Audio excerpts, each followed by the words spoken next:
All right, let's do this. Peanut, if you're staying in the room, no talking.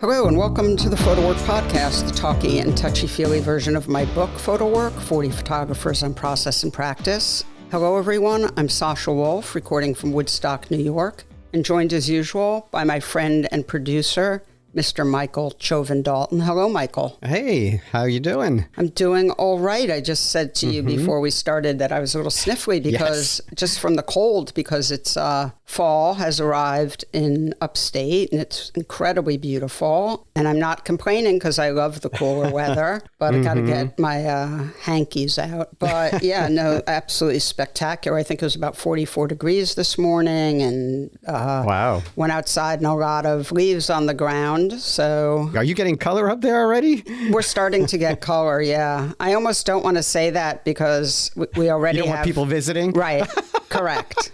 That is correct. I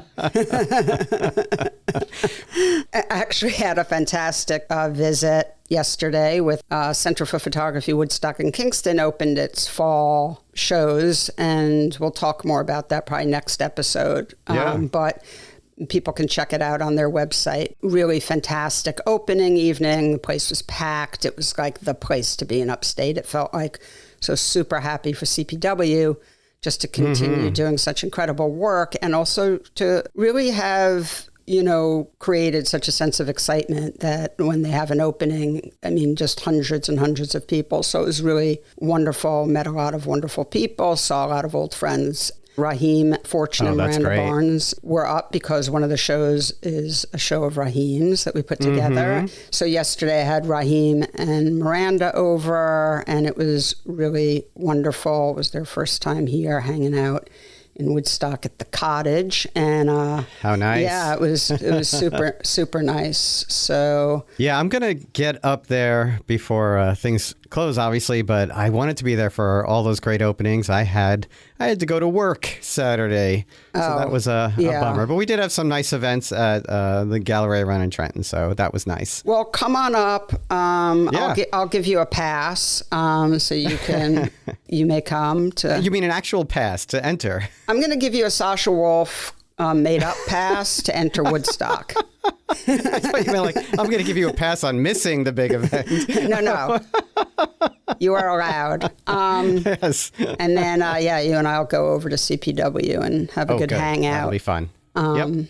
So, Michael, let's talk about this episode. It was with Michael Brodie, photographer who is very well known for a book he did many years ago called A Period of Juvenile Prosperity, which is sort of documents Mike's foray into train hopping and sort of living that life of a train hopper. I think he refers to it as a kind of a punk life. His punk life and the rails. And Mike has a new book out with Twin Palms called Failing, that was edited by Mike and Paul Schiek, who is really Mike's collaborator, Paul Schiek, the great Paul Schiek of TBW Books. And this is a very large book documenting the last, I don't even know how many, I'm sorry to say, 10 years or more of Mike's life. It's extremely personal, just like the Period of Juvenile Prosperity. This is darker. And Mike and I talked a lot before we got to talking about the new book, which I really recommend. It's actually on the table right next to me and has been there for many weeks now. And when Mike and I get into it, his recording device died, which I didn't know. So really that conversation was not recorded, that part of the conversation. And so it cuts off very abruptly. You just start talking about the book. Right. So, that's really a shame, obviously. But there is a really great conversation about Mike's life leading up to that book. And of course, talking about A Period of Juvenile Prosperity, which is sort of the foundation of the work that comes later too, in a lot of ways, because Mike isn't just a photographer seeing things. Mike is a part of things in that photography, in that world. And I think that part of the conversation is fantastic. Yeah, for sure. One thing that's very important to Mike Brodie, and we want to honor that and mention the two people that the book Failing is dedicated to, William Rutland Leffler and Mia Justice Smith. Mia passed away quite young. I think she was 24 from addiction. And that's a big part of the book. And it's a part of Mike's life and the work he's made over the past 20 years. And Mia was also a photographer, and Mike is working on bringing Mia's pictures out into the world for a wider audience. And to that effect, I know there's something coming up at Picture House. Yes, on Saturday, October 4th at 4 p.m., Mike Brodie and Leo Fitzpatrick will be presenting the work and talking about the work of Mia Justice Smith. So really admirable and moving that Mike is working to get Mia's work out there into the world. I have a lot of respect for that. And obviously it's really, the whole thing is very tragic. Mia and Mike were extremely close, and so it's very personal to him. And I'm sorry we didn't get a chance to talk about that. So we're talking about it now. But let's get to the episode. It was a very freewheeling conversation. You know, Mike, it's the way he thinks. He's not a, polished linear thinker, and that, I don't mean that in a bad way. It's quite wonderful not at all. To talk not with at all. him. I found the conversation really interesting and fascinating because of the way Mike goes back and forth in time, and the way he talks about his work and thinks about his work. It is so integral to his life and his own sort of struggle with the idea of being an artist or being successful, and all those things that you talk about in this show. Yeah. Well, so why don't we get to it, and we'll save some other announcements we have for next time around. But let's get to Mike Brodie now. Michael, if you don't mind, please take it away. My pleasure. And here is your conversation with Mike Brodie.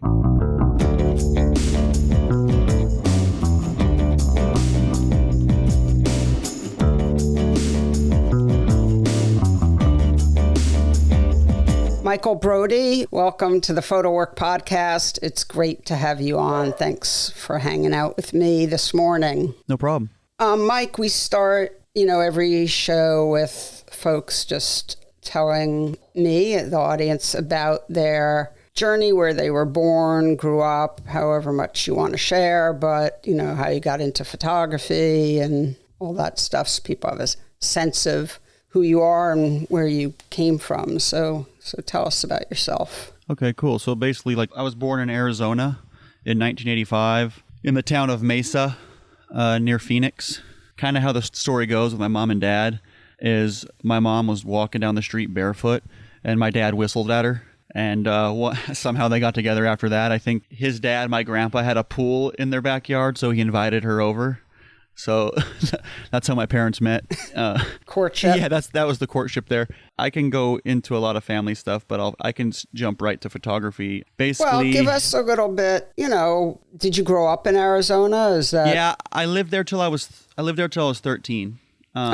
Jumping around different apartment complexes. My mom was more or less a single mother. Well, she was a single mother. My dad really wasn't in the picture. He tried at the beginning. He had a landscaping business where he trimmed palm trees.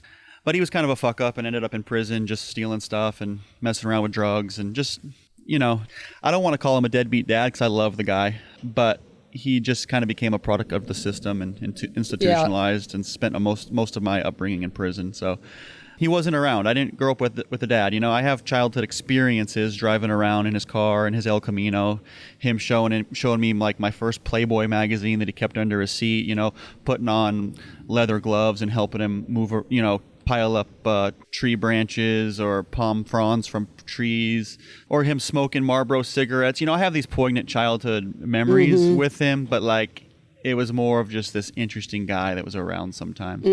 So I guess I would say growing up with that fatherlessness, it led me, I had a lot of time alone, me and my brother. My mom was at work, so me and my brother were just alone after school, just kind of left to our own devices. And eventually that naturally led me into getting into like BMX bike riding, like street riding, like on BMX bikes. So that really appealed to me when I was like 12 or 13, because I had some friends in a nearby neighborhood who had BMX bikes, and they started doing tricks, and that just seemed super fun. So I started scheming up ways to get a BMX bike. And eventually I talked my mom into allowing me to do that. And I saved up like a combination of her money, my grandma's money, and however I got money. I was able to buy a BMX bike for $120 from a bike shop. It was called a Powerlite P19. It was a chrome BMX bike. And I would say that was the beginning of being out on my own and exploring the streets of Mesa, Arizona, getting into trouble, all that stuff. Photography didn't happen yet, but I think how that came into the picture was within the BMXing community, just like skateboarding and alternative sports and stuff like that. There was videos you can buy, or VHS tapes where you can buy and watch like pro skaters and BMXers doing tricks. So I had this mail order catalog called Dance Comp. They were one of the original mail order catalogs for bike parts. And I remember at the end, they would always have like the most recent VHS tapes that were available.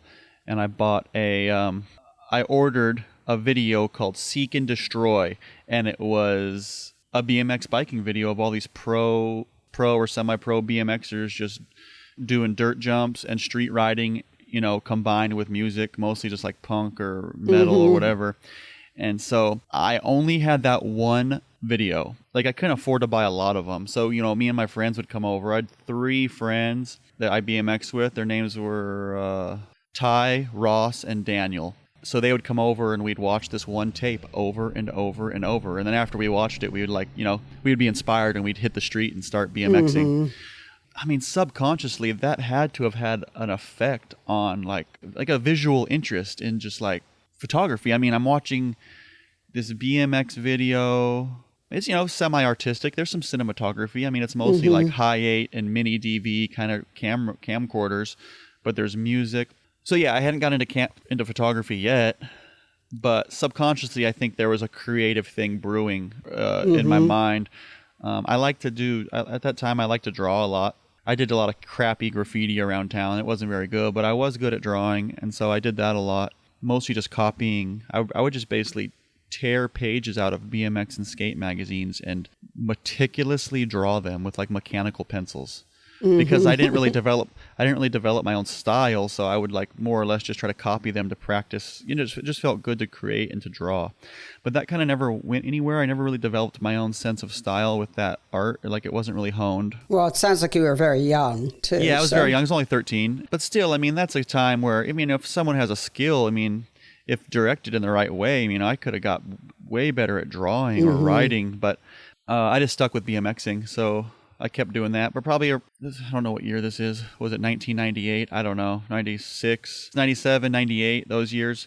I was BMXing in Arizona. And then my dad has been in and out of prison about 5 times. So I get which times confused. But I know he was in prison and he just served some time and he was about to get out of prison. And my mom didn't really want to deal with the situation. She knew he would come back around, try to get into our life, whatever. Maybe she had a new boyfriend at the time.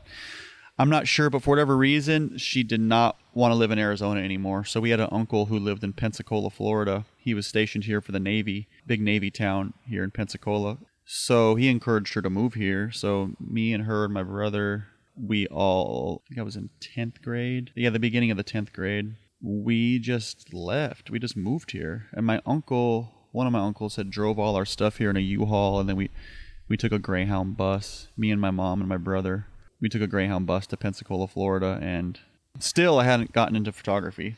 Then when I got to Pensacola, Florida, ended up hooking up with a couple BMXers in town. You go to the skate park, or anytime you see anyone who does that, you like try to connect with them. So I ended up getting a couple friends who BMX, so that was my community.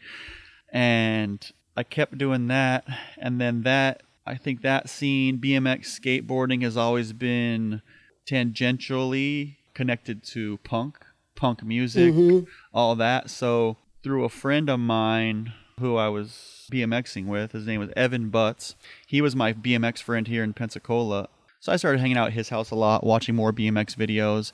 I think he was kind of into photography too. But through him and his brother, maybe his brother, I ended up meeting some more like punk type chicks they were hanging out with, like girls in the punk scene. And that's how I met my first girlfriend. Her name was Savannah. And basically overnight, I kind of switched my interests. I was a BMXer, and then all of a sudden I got really like interested in like these punk kids I was meeting in Pensacola, Florida. So I was hanging out with Savannah, and we started dating, and she lived downtown in this house. So I'd go to her house, and there'd be punk shows and bands, and people would travel through town on trains.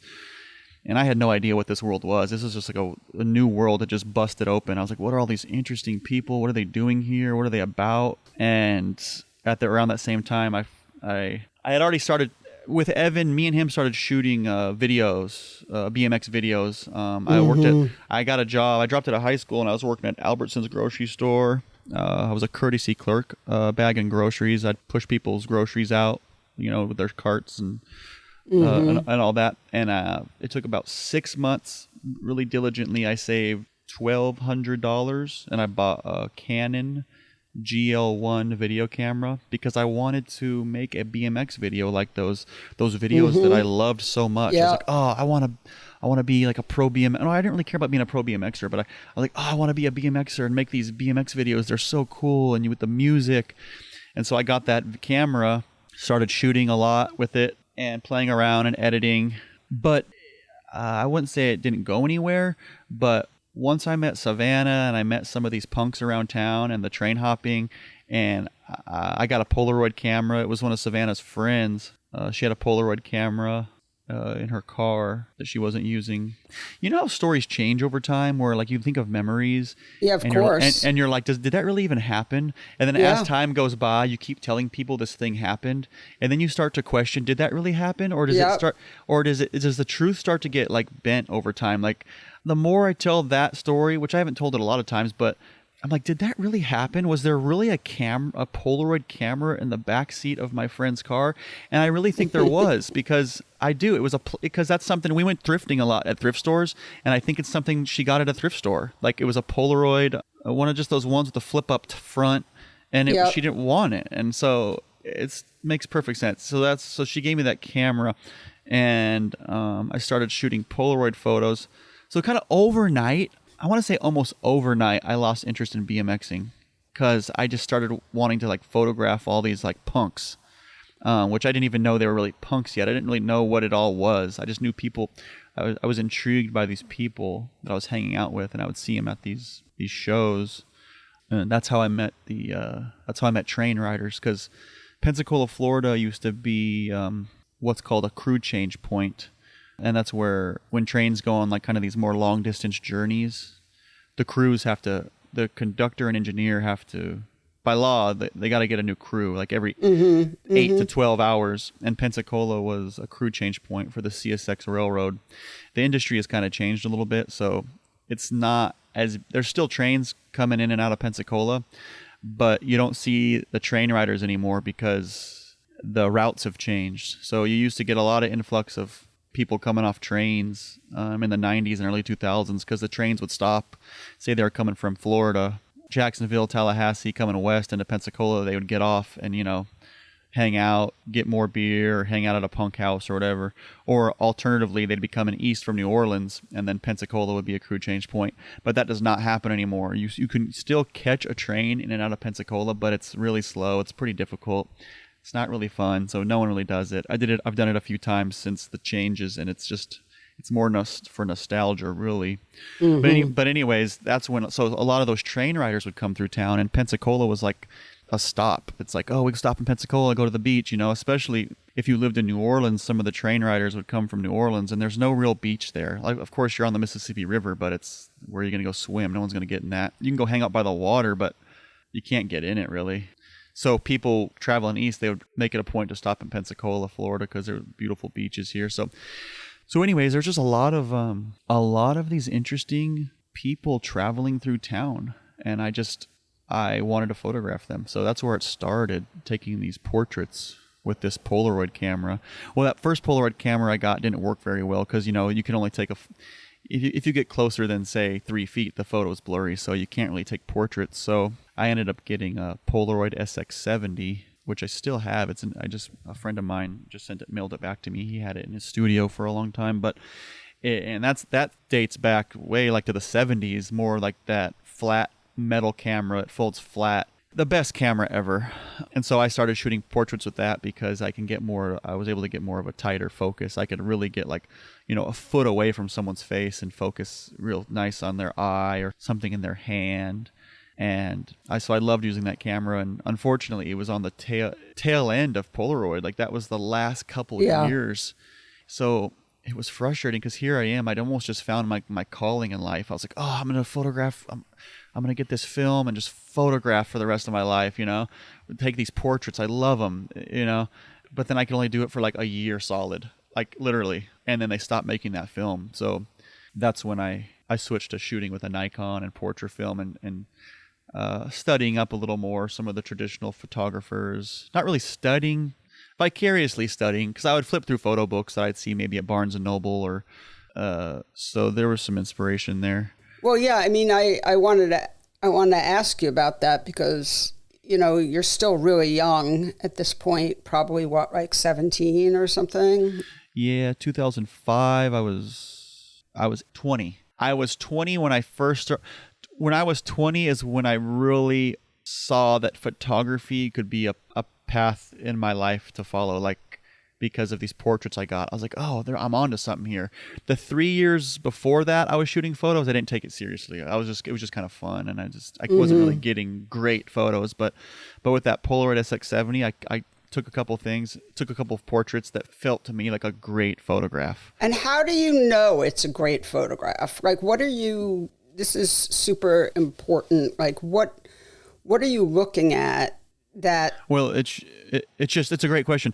It's just a feeling. The photo looks back at you, whether it's a person or a landscape. It's a feeling that it's an impulse. It's a feeling that happens instantly, and the photo either has it or it doesn't. And if I try to like a photo, if I stew on a mediocre image for a long period of time, I've already lost it. It's not a good photo. But that's just my personal perspective, because when I've involved other people, like, that doesn't always work, because what'll happen is if I don't have that feeling, I'll skip over certain photos that actually are good, and when I revisit them later, then I have that feeling where it looks back at you, emotionally. Or I have another friend who wasn't emotionally or personally involved in my life or that experience, and they look at the photo and then they could pull something from it, and they're able to say, this is why this is a great photo in context of your life and everything. And so there's more to it. I mean, the process with Polaroids are different because the film would roll out of the camera with that nasty emulsion, and it smelled like chemicals, and you had to sit there and wait for it to develop. And it was so exciting. And probably within that first 1 minute, I would know if it's a good photo or not, because I could see the silhouette, how it was framed, the sharpness of the sharpness of what I was trying to photograph. So that was kind of a different thing that I'm so far removed from, because I haven't shot Polaroids in a long time. With film photography, my process has always been, and it still is pretty much, I get the film developed in a long strip of negatives, and then I scan them on a film scanner. So the first time I see that digital scan of the film photograph is the first time I'm seeing the photograph. And that's a very special, fun, exciting moment. And I still get that feeling. I was just talking about it the other day with my girlfriend. I started shooting with a Leica, and I don't know what I'm doing, and it doesn't have a light meter. And I got 5 rolls of film developed, and I didn't scan them this time. I had the PhotoLab scan them for me, but still, when I opened those files and looked at the photo for the first time, it was so exciting. And so I'm just searching for that feeling where the image talks back to me. Obviously, that's figurative speaking, but it's the emotion that's there. It's a relationship. Yeah, of course. It's a relationship I have with that time and that photograph that I took, and it's that feeling is either there or it's not. Obviously, there's some subconscious skills I have of composition or whatever, but the feeling has to be there. And the feeling it could just be a blurry, crappy photograph, but if I feel like it's relevant, I'll like it. I'll put it in my little saved folder or whatever. So I'm just addicted to that feeling, and I'm so happy it's still there. I thought I lost it for a while actually, but I looked at these negatives the other day, and I felt good. I felt the feeling. Does that make sense?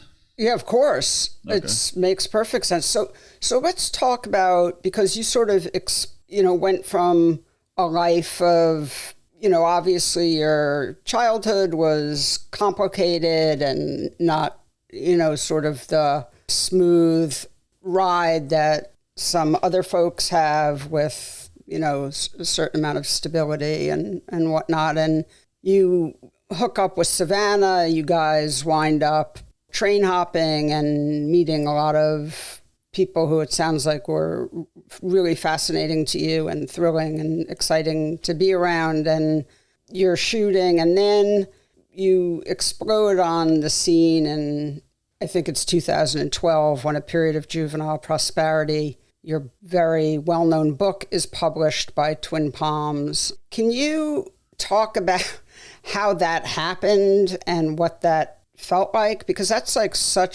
it's really an incredible sort of jump from how you're living your life to all of a sudden being this sort of young, celebrated figure in the art world. It's sort of hard to imagine those things going together, but can you explain how that all unfolded and what it felt like? Yeah, sure. So explain how the explosion happened of like my photography. How did you wind up getting a book published? I mean, I know the story. Yeah, that's a great. Well. For one, I believe that some of my photographs, the ones I show people anyways, are good. But I didn't see it at the time. I was just doing my thing. I think the explosion happened because of the internet. I mean, this was before social media, and the internet was still very much like exciting. I remember getting that stupid like America Online disc at my mom's house and putting it in the computer and being like, it was really, the internet was this unexplored world where you can actually use it, for incredible ways. It actually felt exciting. And so it was a great platform to share my photographs as I took them. So from day one, I figured out how to, on Google, there was like a way to make a free website. And when I started shooting Polaroids, I would scan them and play around with them on the computer. Eventually, when I got a collection good enough that was together, I just put them on this crappy website. That's all it was. I just put them on a crappy website. It said Mike Brodie. Well, no, I had a website called, man, I should have kept it. It was called PLRDS, like Polaroids with no vowels. And I thought that was so clever, and I should have kept it. You're ahead of your time, yeah. But I would shoot Polaroids and scan them, and as I was taking the portraits that I liked, I would upload them to that website. So you had a certain amount of ambition, really, to share your work with people. Yes. So even though I was young and naive and kind of dumb in some ways, I still have always had a killer work ethic, and I've always been very ambitious. It's just showed itself in a weird ways, and obsession. So it was more of just this obsession with just like getting these images and putting them on the internet. And of course, when you have a website, you don't know who's looking. I don't know who's on the other end. All I know is that I was making the website for me. I needed to see them digitally on the screen because that is the technology of the day. You know what I'm saying? Yeah, and it's a way of organizing things. If there was a photo lab on every street corner that had other tools available, like analog stuff, like that was what I would have been using. But it was the technology of the day. So I'd post the pictures on the screen to look at them and title them, and I would keep working on that. And so I think people were looking at it. And I had a MySpace page. I don't think that really did anything, though. That was more just for people in the community, the train riders, the punks and stuff. They would see some of their friends on there and be like, see themselves in a photo. So really, it was just to start making that website. And I just kept taking these Polaroid portraits. And it was, I could tell you exactly how it went down. I don't know who showed this guy, but there's a gallerist out of L.A. His name's Benjamin Tragano of M&B Gallery. Yeah, I know Benjamin. Yep. Yeah, I haven't seen him in years. We emailed the other day, but I actually bought one of my Polaroids back from his gallery the other day. So my life has really come full circle. But, but I think someone showed him, or he saw my website, and he loved the portraits. He loved those Polaroids he was seeing. Oh, let me back up. Before that, you know how a bunch of people were passing through Pensacola, so I'd meet people. They were transient on their way to somewhere else. And they all lived at other places. They lived in Olympia, Washington, Philadelphia, Pennsylvania, Chicago, and they were passing through town, traveling either in a band or just train riding. I started to kind of like catalog them in my mind of people who I wanted to photograph, and I made a list. It was about 50 people that I wanted to photograph, like portraits I wanted to take of certain people that I thought were interesting. And or maybe if they weren't that interesting, at least gave me a motive for going to visit them, say hi, and go get to that town. Because I've never been one to roam aimlessly. Even though I don't really care what happens in my travels, but I'm not aimless. I'm kind of going somewhere, or at least I tell myself. So I made this list of 50 people, and it started in Pensacola. I headed west the summer of 2005. It was like 1 week before Hurricane Katrina. And I went to New Orleans, left town before Hurricane Katrina. Just totally coincidental. Like I didn't know that was even, we heard a storm was coming, but so I headed west. I went Pensacola, New Orleans, San Antonio, Texas, El Paso, Tucson, Phoenix. I skipped Southern California. Oh, I went up to Denver, went to Oakland. I loved Oakland, California. The weather was so nice. Just that morning, like the Bay Area, that morning kind of marine layer, they call it, like where it's just like, you know, it's like 65 degrees until noon. Oh, I know. Yep. Like, it's like amazing. So I ended up, my old friend Monica, who's also an artist, she had a really cool house there off Pine Street. And she let me sleep in her backyard for 3 months. And so I remember just sleeping in her backyard. I found this like long piece of like foam. I don't know where it came from, but it was this big piece of squishy foam, and it was my bed basically, and it was in her backyard. And I ended up sleeping there for 3 months because it didn't cost me anything. I could just sleep in her backyard. So Oakland very much became like this little hub where I would explore the Bay Area, San Francisco, Berkeley, Oakland, shooting more photos. And I ended up going to, it was a fashion designer who was in an art school there in Oakland. I think it was called CCA. He was like a fashion designer or something. He wanted to like put me in his fashion show. So I agreed. So he dressed me up and put me in this fashion show. And I went there, and I ended up meeting Paul Schiek. The publisher of TBW Books. Yeah. Actually, I met him before that. I met him at Monica's birthday party in Oakland, and she was like, hey, you should meet my friend because he's into photography. He could probably really help you out or whatever. So I met him, and they were both at the time very much in the punk scene. So we're all just like young punk kids basically trying to find our way in life and doing art, you know. So I met Paul Schiek at a party in Oakland. Then I ended up running into him again at CCA. That was the art school, and I think him and Monica both attended it. And by that time, I already had 100 Polaroids in my backpack that I had shot on that trip.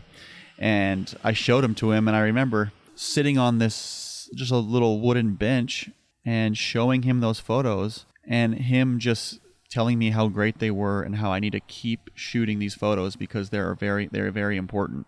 And that was the beginning of our relationship, of just him just supporting my work and my photography, and him always just being a helping hand. And Paul's done a lot of editing of your work, is my understanding. Yeah. Oh, yeah. You know, I need to get to your question, really.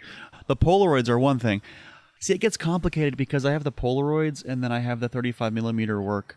And the 35 millimeter work is really what blew up. The Polaroids were like, you know, there was some interest online. But once I started shooting the train hopping on 35 millimeter is when things more or less went viral on the internet. And that's when I changed my website. I kind of started putting those on there. Benjamin Dragano saw my website, or someone showed him my photographs or my website, and he loved the portraits. And that initial trip with the 50 people, I ended up in Philly, North Philly, ended up living there. And Benjamin flew there. I think he had some other business as well. He flew there to meet me, to look at these Polaroids in person. Shit, I might have just gave them all to him right there. Or maybe I made a book where they were copied. But he met me, he flew to Philly, you know, told me about his gallery, and he wanted to give me my first show. So very cool. Very great opportunity. Back in a time where it felt like opportunities like that were once in a lifetime. Now it feels like, now it almost feels like there's 100 people asking me that. Because, you know, anyone can publish a book and anyone can open a gallery, or anyone can do anything, kind of. I don't know. It just felt like it was an awesome opportunity. And I said, yeah, I'm down. Sounds good. So we had an art show to show my Polaroids. And I think there was some subsequent like press.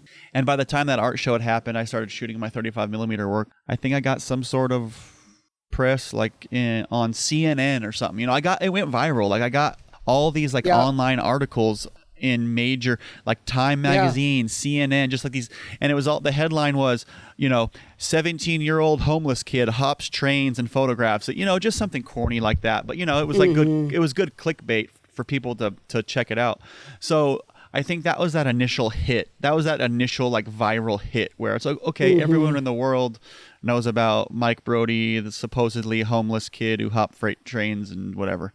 So I think that was that initial like boom of interest. It was just because the internet, and that led into my relationship with Paul Schiek, supporting that work. And so that book, A Period of Juvenile Prosperity, was published by Jack Woody and Twin Palms, but Paul Schiek very much edited and kind of made the entire thing. Not to discredit. No, I think everyone knows that was the collaboration. Yeah. So that's been our relationship still, is him supporting my photography. Paul just finished editing, or not just finished, but Paul also edited with you your most recent book, which came out this year, called Failing, and huge period of time between Period of Juvenile Prosperity and this new book. And I think they're so different. It's really interesting. I mean, there's a lot of similarities in terms of content and the certain motifs that appear and reappear, and a kind of real emotional tenor, very personal. You know, all your work has that incredible intimacy.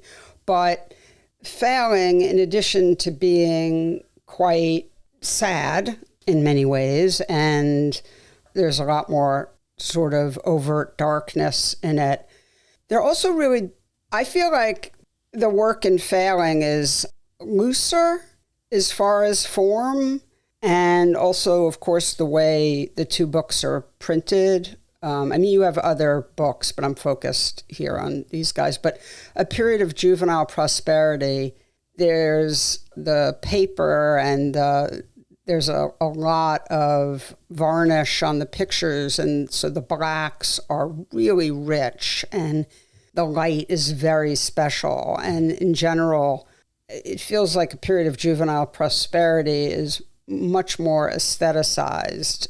And Failing is, I don't know if it's uncoated paper, but there's no varnish on the pictures, and you don't have those deep blacks, right? And it's also a much bigger book. It's really like almost like 2 inches thick. It's really, first of all, both of the books are so beautiful. Thank you. And just filled with emotion.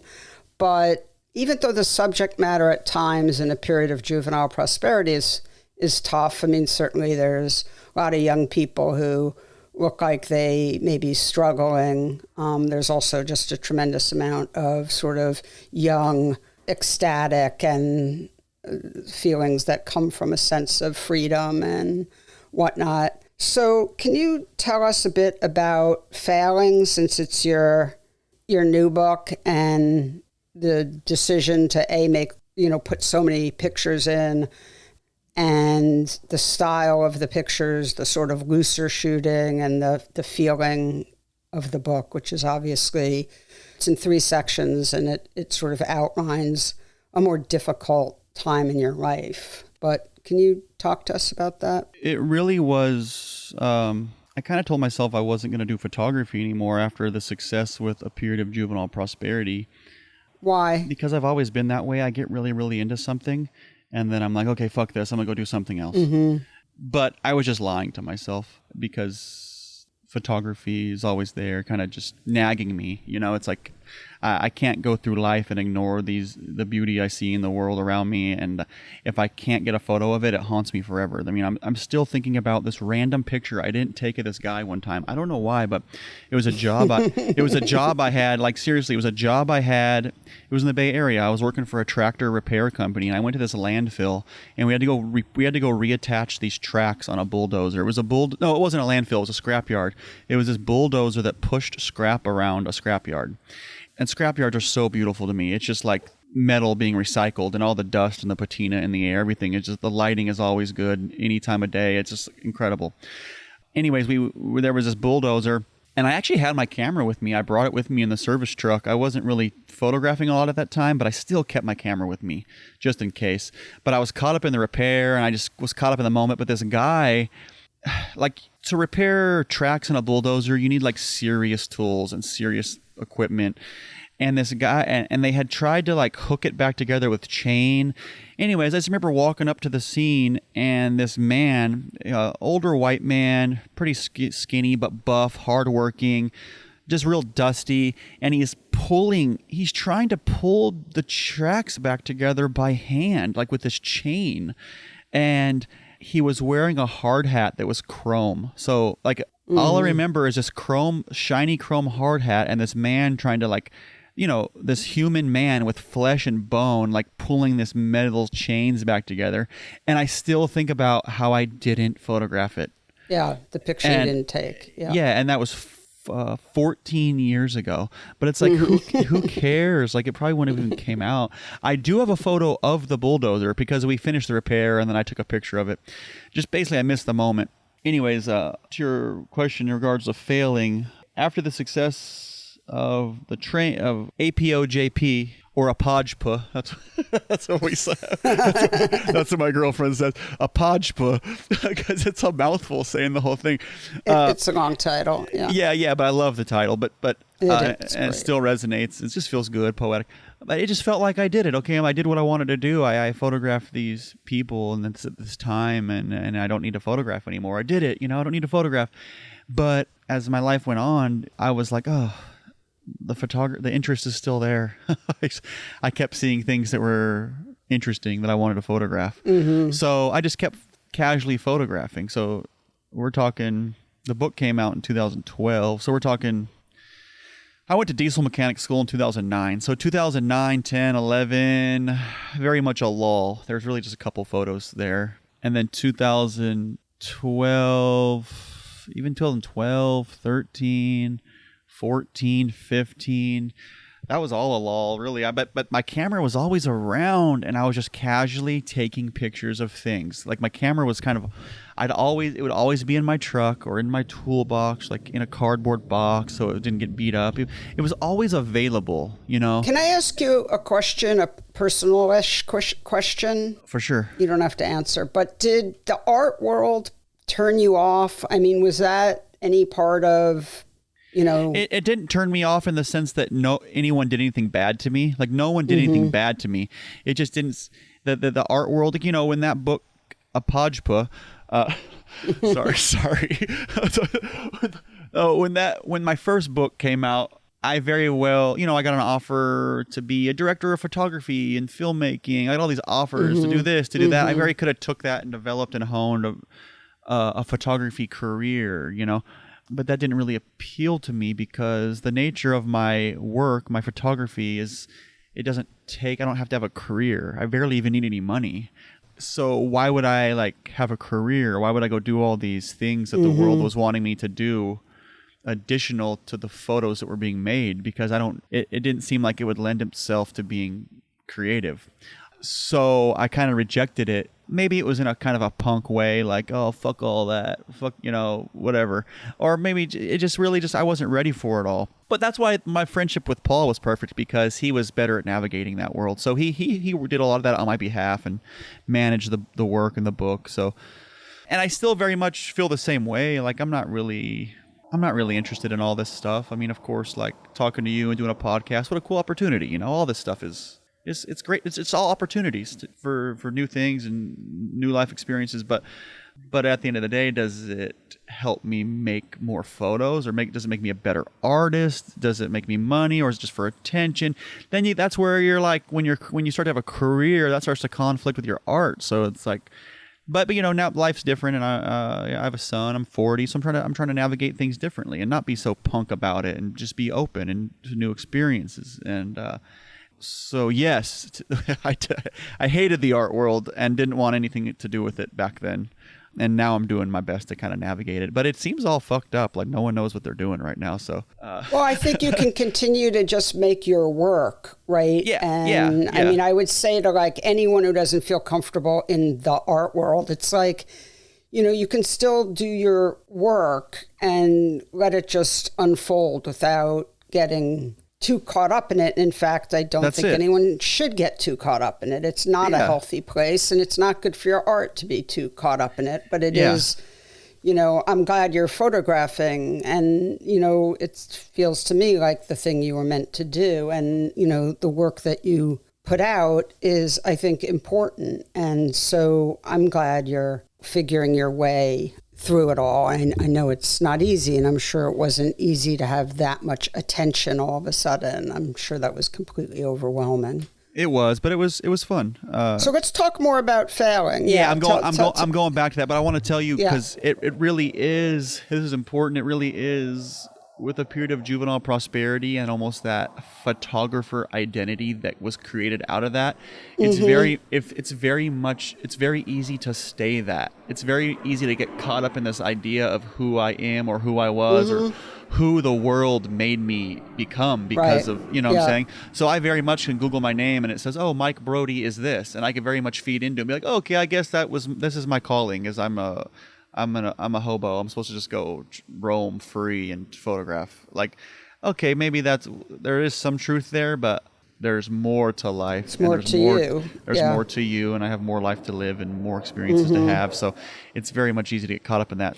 So I'm so happy that I was able to do failing, and I never planned on it. Basically, failing was just the culmination of taking photographs for 12 or 13 years of photographs. So I never had a plan to publish another book. All I know is I just took photos. I just took photos every day, every few days, once a week, once a month. There was some train trips in there. There was some things. Basically, I took a lot of photos over a long period of time, documenting mostly all my personal life, my work life, girlfriends, ex-wife, whatever. And the time felt right. I was on a trip with some friends of mine, and we visited Jack Woody, and I think he mentioned, so do you want to do another book? And I was like, yeah, I think I have enough photos for that. Let's do it. And I didn't know what that meant. All I know is I had 12 years of photographs that I'd been taking.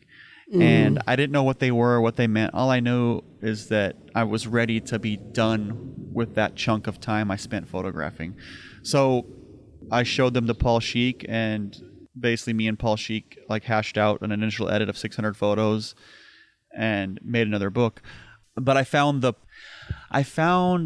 process frustrating with it was so much different than a period of juvenile prosperity. That was all in person, working together in the flesh, whereas failing wasn't. Like, everyone's working remotely these days. But like me and Paul Schiek, the whole process of making the book was through Zoom calls and through editing some photos down, emailing this back and forth.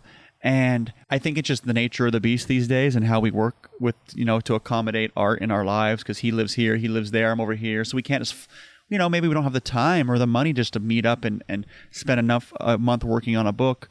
Regardless, I'm sidetracking. That's kind of a different conversation. Basically, I just shot 12 photos for 12 years and made a book out of it. What it means to me, what it means to the world, is to be determined. Obviously, I was trying to imply some things in there. Paul was trying to imply some things, as Paul's not necessarily a photographer anymore.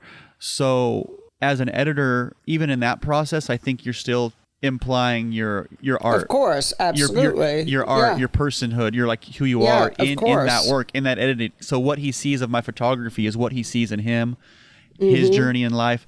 And then there's my photos and the way I look at them, how it reflects on my life and what I experience. So here we are, two men kind of looking at this art and trying to figure out what it means in our own lives and how to share it with the world. And so that's how failing came about. It's not a perfect book. Nothing is perfect. Well, I think A Period of Juvenile Prosperity was quite perfect, but it was just a different time. It's also a much smaller book. I mean, yeah, and it's a much smaller book. Failing, that first book was edited from 8,000 photos. Failing was edited from like 14,000 photos. And it's just a different time, a different feeling. Photography is different now. The way people look at photos, the way people feel about art, the whole world is different. So that's why you get that darkness. So naturally, that was Paul's idea, beginning, middle, and end. We chopped it up to that beginning, middle, end, which at first seemed cliche, like beginning, middle, and end. But then it started to make sense. So we just started to I don't know if you noticed, but the titles get sparser and the content gets darker and it gets sadder. And that was all Paul. I noticed it all. I wanted to get A Period of Juvenile Prosperity had no titles, and Failing has a lot more titles. I don't think everyone should title every photo. Like if a photo, nothing comes to you, if there's no title, you should not title a photo. It should just be what it is. So at first I titled every photo in Failing, but then slowly we shortened the title to 3 words, 2 words, or no title. And as you look at it, the titles get sparse. Hi, everyone. So as Sasha and I discussed in the introduction, this is unfortunately where the recording ends. And just one final note, I checked on the status of the event at Picture House, The Small Darkroom, an evening with Mike Brodie and Leo Fitzpatrick on Mia Justice Smith, and the event is sold out, but hopefully this is just the beginning of getting to see more of the work by Mia Justice Smith. PhotoWork with Sasha Wolf is a production of the PhotoWork Foundation. Executive producer is Sasha Wolf, and the associate producer is Taylor Selsback. The show is also produced and edited by me, Michael Chauvin-Dalton of Real Photo Show. Music is by J. Walter Hawks. If you like the show and wish to find out more about the Foundation, please visit photowork.foundation and be sure to subscribe and review with all the stars on your listening platform.